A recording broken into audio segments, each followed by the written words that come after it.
This is the area where Ryan and I were at. It's a little further down the trail.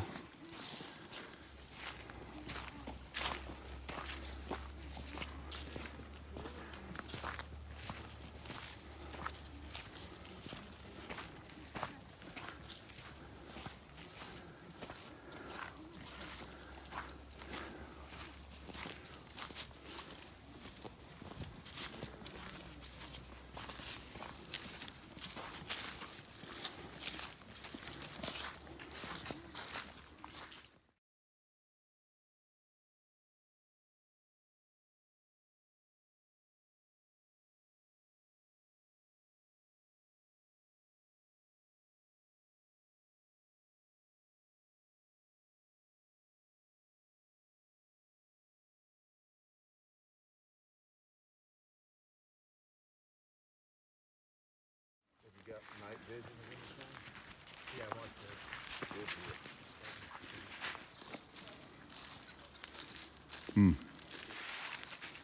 The best Hey, way. do you see this?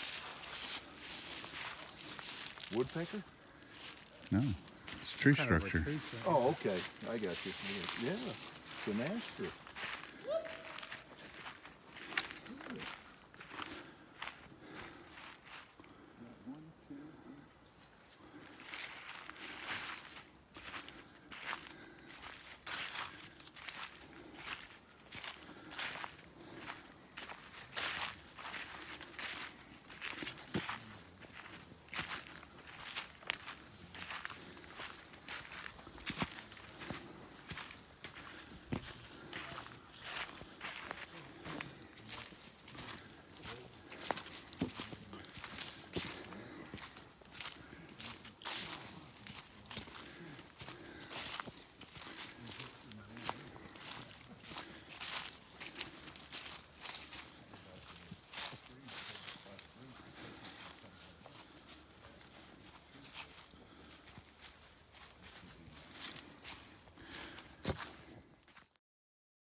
Here's the Honobia little valley here that where they have the festival every year.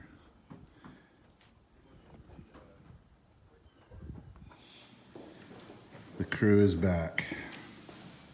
And you're gonna get in trouble.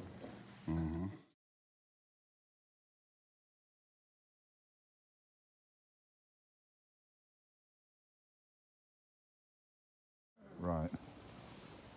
More developed than the male, flatter chested males. Perhaps wider hips.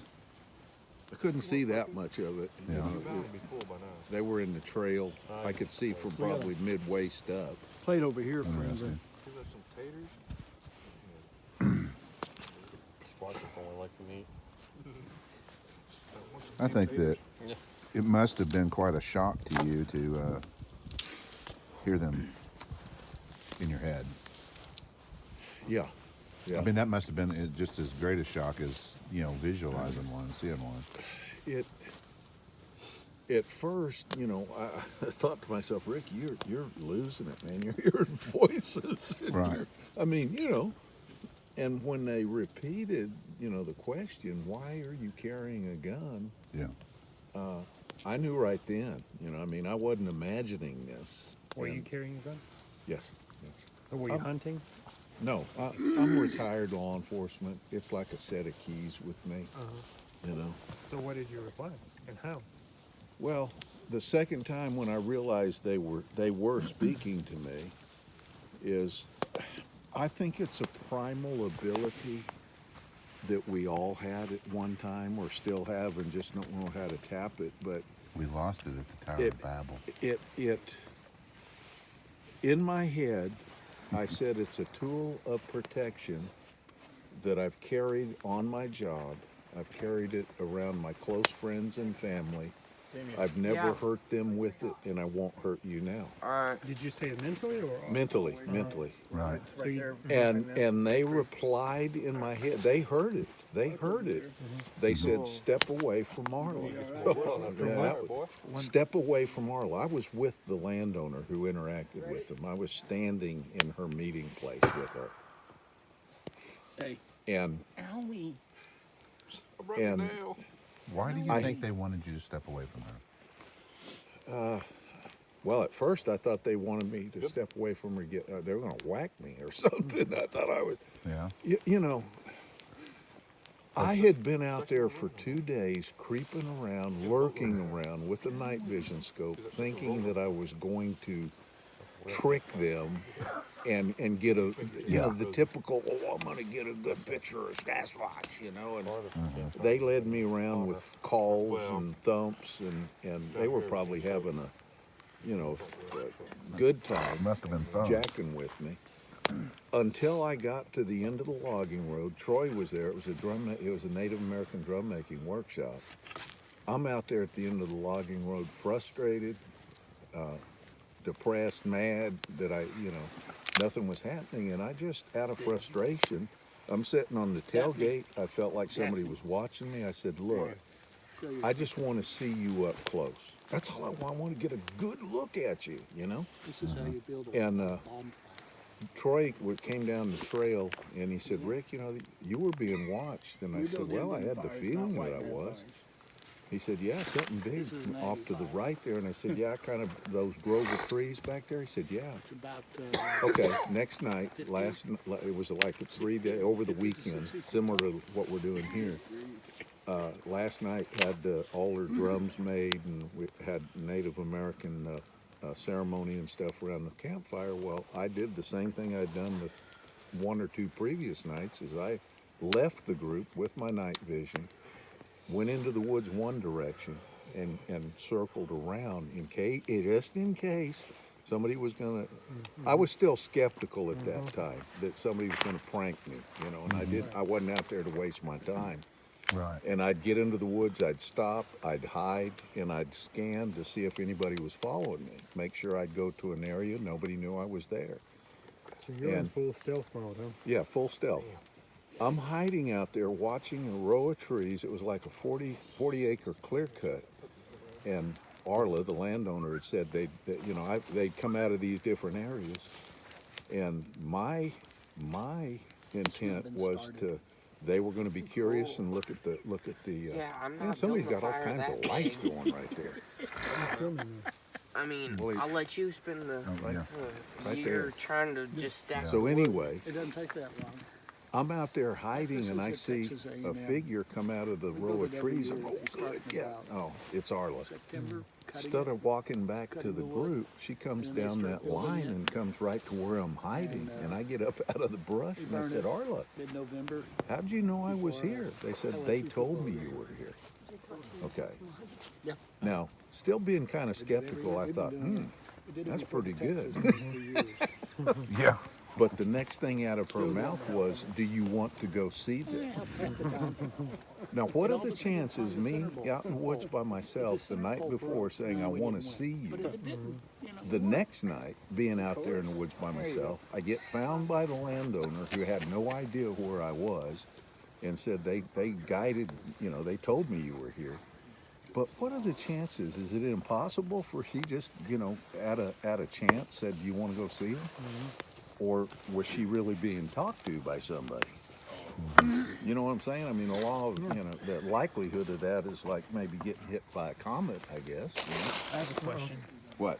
When they were speaking to you in your mind, were you hearing them talk to you through as your voice, or were you hearing it like as a different voice? It is real in your hard. mind? It is hard for me to, man. It. You know how we think when in I our know. head we kind of hear our own I'm voice? trying to put it into. It's an experience based. The thought, the thought and the meaning is very clear, but to actually say it was English, I can't really say other than that. That thought, yeah, you know, I understood it exactly how they asked me. You know, why are you, you know, and when they told me to step away. Well, let me get back to my story. I follow Arla up to the north side of her clear cut. And she starts calling them by name. Now, you got to understand at this point, I'm still kind of skeptical, like anybody out here might be, you know. And we get up there. It was 40-acre clear cut. I'm sitting on the fence or leaning against the fence, and she starts calling. It sounds like huge stuff coming up out of the river bottom towards us. I'm talking crunching and heavy footfalls from about three different, not one, but three different directions. And it's a 2/3 moon, so we're in the clear cut. I can see okay without a flashlight. But there's some big stuff coming up, you know. And I'm thinking these people, if they're pranking me, they're pretty good right now. You know, I mean, it didn't sound like tiny people. It sounded like some heavy stuff coming up there. And it stopped about 10 feet, thick underbrush. They never came out in the clear cut area. And they stopped. And I asked Arla, she told me don't take a camera or light, or don't turn on a light or cameras because they don't like that. She said, if you use it, ask me first. And I asked her, I said, can I turn on my night? I want to see what the big stuff out there is. And she said, yeah, go ahead. Now, you got to understand, I'm still skeptical here. I just been using this brand new scope. It wouldn't come on, folks. I couldn't get the light. It wouldn't come on, you know. And I'm fiddling with the batteries and everything. At that point, I'm thinking, if these people are pranking with me, how are they messing with my, you know, night vision? And then I told her, I says, it won't work. And she smiled and she said, try it now. I'm telling you just what happened, folks. I turned on the switch and boom, power light comes on and the scope powers up. Now, that really freaked me out, okay? I'm still trying to digest that. And the big people in the woods, you can't penetrate thick stuff. I mean, I couldn't see. I scanned with it. I said, well, it's not going to do me any good anyway. I can't see. I turned it off. She says, okay, do you want to go inside? You know, go through the fence, gate and go into the woods there. And if she was a dude, I'd have said, no, I'm good. I'm okay. But my testosterone pride wouldn't let me wimp out in front of a woman. I'm sorry. That was the only thing. I'm not a male chauvinist, but I just, a woman wanted to go in there, so I meekly said, yeah. You know, If you want to. I don't do vulnerable very well, you know. What? I'm sorry. What? Talk in a lower voice because he's recording your conversation. Oh, I'm sorry. By the way, got one voice. there's I'm about sorry. 10 of them down here. You got what? You're missing it all. You got 10 of them? What did he say? What he said. There's 10 of them. About 10 of them. Put them down. Oh man. Listen to your story, huh? Oh, I'm sorry. You got a good audience. So anyway, I follow her. She goes back down about 100 yards, goes through the woods, and when we turn out of that clear-cut area, it goes pitch black, man. And I am right on that woman at 6 o'clock.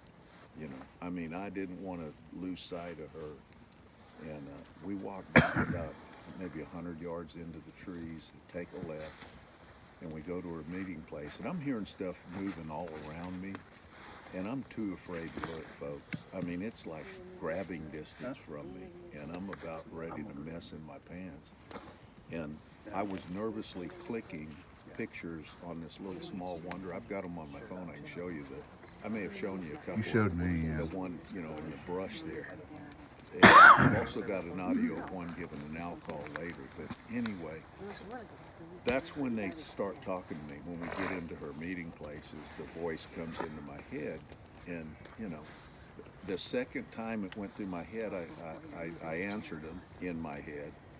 And then I looked over at Arla and I said, they're telling me to move away from you. She didn't act surprised or shocked. She just smiled and said, do what they tell you to do. And folks, she was my security blanket. She was her friend, their friend. I didn't know. It was one of the toughest things for me to do, to turn and walk away from her. You know, it was like stepping off in the Grand Canyon. I didn't know what was going to happen. Mm-hmm. And I got back to the T intersection, and when I stopped, I looked back the way we came, and then I looked deeper into the woods, and about 50 feet down is when this big alpha male, he was about 12 foot tall, stepped out, and the way they used the breaks in the canopy, there was a, you know, it was like Ed Sullivan stepping out from behind the curtain years ago. I know that's way before a lot of time, but he used to step out right into the spotlight. Well, this big alpha male stepped right out in that sliver of 2/3 moonlight, and he's looking at me, and I'm looking at him, and Arla goes, can you see him? I said, yeah, he's right down there. And he was doing this. He was doing this side-to-side sway. And I said, yeah, he's swaying. I don't know what the significance was, but she said, sway with him. So I started this, you know, looking at him. And when I heard that about where you are, just a little further off of this, the brush was like waist or chest high on both sides of the trail with trees and everything. This guy, young male, come up out of the brush about from me to you. And come to this side of the fire and talk that way. all right. And keep it down just a little bit. I'm sorry. I get excited. I'm sorry. Okay, so we're looking at each other, and I remember his expression. He goes, you know, and I'm doing this, you know. I mean, we're gawking at each other, and he'd stop. He'd look at me, and then he'd look back at the big male, like maybe it was Dad, I guess. You know? And then on the trail in front of me, the same distance, out from behind the tree, is the female, obviously female. Could tell that. They're using the light. And then behind her, there was one about 8 foot that I couldn't see real well, but I'm thinking that was Mom. You know, Big Daddy, 12, 8 foot Mom, 6 foot juveniles.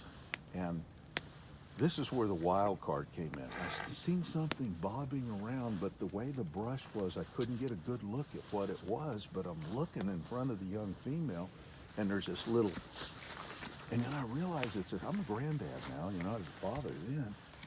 I realized it was a young one about 3 foot tall in front of the young female. And the thing was, I start keying on it, it turns, and it finally notices me. It wasn't paying much attention. It wasn't paying much attention to me.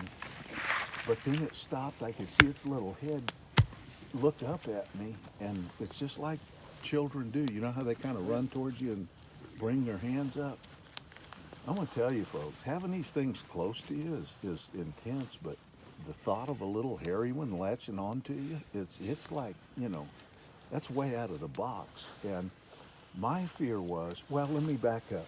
When I realized these were young, that the parents were letting to get close to me, all of my fear faded. I realized they were showing me trust, allowing your young to get close to me. So I wasn't fearful except for the little one maybe crying out and Big Daddy thinking I was hurting it, and he'd come up there and break me in two.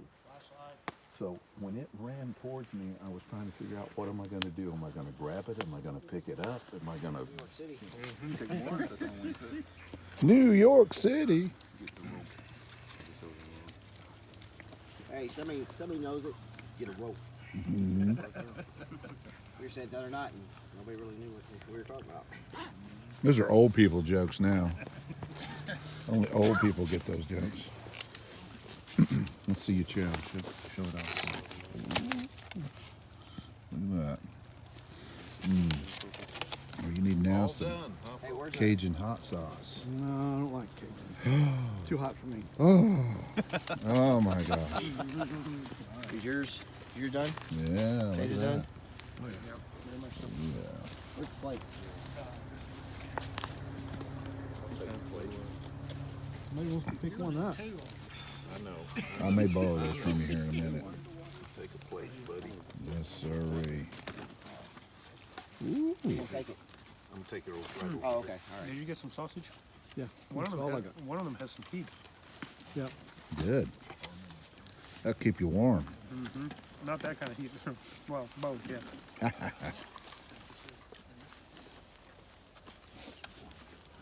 Yep. Yep. Yeah. Keep that smoke going the other direction. I'm scared to think of a Sasquatch on caffeine. Think about their own. Think about them. They're Just like, don't leave the dude, energy settle drinks down. out. What'd you drink? No Settle down. monsters. He's over running around the woods, and zipping up trees. And I guess the only thing worse would be them on alcohol. You know. I wouldn't be surprised if they. Did you hear that? yeah. That was a call. It was, everybody talking, but I heard it. It was back down that way. Yeah. It's the dogs. That's early for them. What Brian and I heard was back. It was behind me. Yeah, it was that direction. It may actually be on this recording. I'm actually recording now.